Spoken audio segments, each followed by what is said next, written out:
big news over the weekend was that Hugh Freeze Try that one again.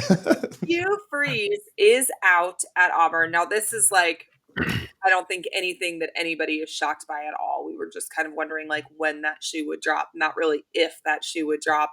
Um, he has already put out a statement to the fans, and Auburn is now on the hunt. We thought at the beginning of the year that maybe they had figured some stuff out. Week one they looked decent.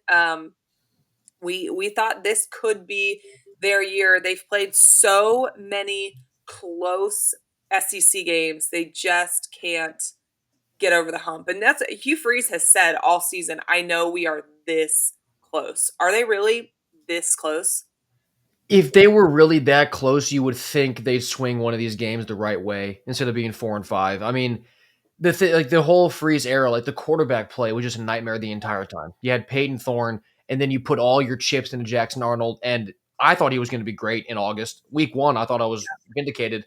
It just didn't work out. And then you bring in Ashton Daniels this past week, does the exact same thing. And this stat, maybe you guys saw it. There's only 3 teams in the sport who haven't allowed more than 24 points in a game this year. It's undefeated Ohio State, undefeated Indiana, and 4-5 Auburn.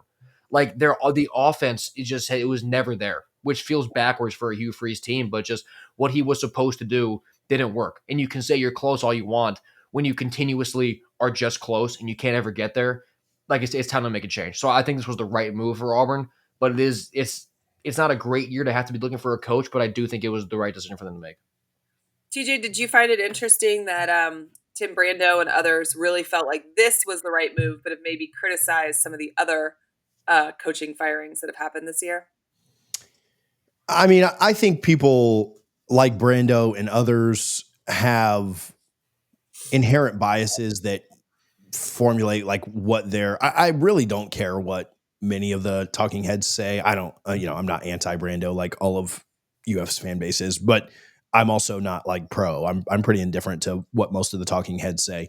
I mean, if you look at this Auburn situation, though, like they didn't even have any good wins. Like, what's their best? I mean, maybe Will knows this better than I do. Like, what's their best win from his tenure? It's an awesome question. Like Florida, can find anything. And Texas wasn't playing well then, but Florida can point to a win against Texas. They can point to a win against Utah to open things up. They can point to a win where Tennessee was ranked and nobody thought Florida could win in the Swamp. They could point to the Ole Miss and LSU games last year. Florida had, beat Florida State last year. Not that they were good, but like, Florida at least did some things well under Napier. And I mean, Auburn just, icing on the cake to go in and score 3 points against Kentucky. They put too much in, and you've got to get the quarterback position right. And so, again, I will say that too. So not to just kind of harp on the same idea or the same thought that he had, but I mean, there is so much talent. I mean, if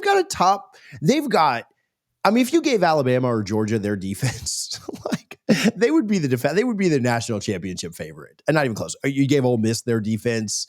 I mean, if you gave, obviously Ohio State's already got a good defense. And so maybe we don't need to go outside of the SEC there. But they've got such a good defense and they've got great weapons and their offensive line. I mean, they're just so bad at the quarterback position. And when a team should go about 500 in their one possession games. And sometimes there are anomalies like Florida State's 0-4 in their one possession games. And so there are anomalies where the ball just doesn't bounce your way multiple times in a row.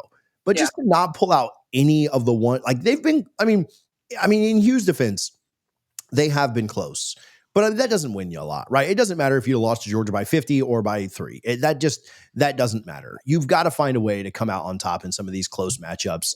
And the SEC's a grind, and it's really tough, and we get it, but it's just unacceptable at a place like Auburn, who, I don't think Auburn's a serious, not to, their fans will hate this, but like, I don't think they're a serious like national championship contender year in and year out. But with their investment level, they need to be doing better than they are, right? Their floor needs to be 8-4, and they need to beat the Kentuckys of the world, and they need to every once in a while upset a UGA or upset a Bama like they have in the past, or beat some of these teams like A&M or whoever.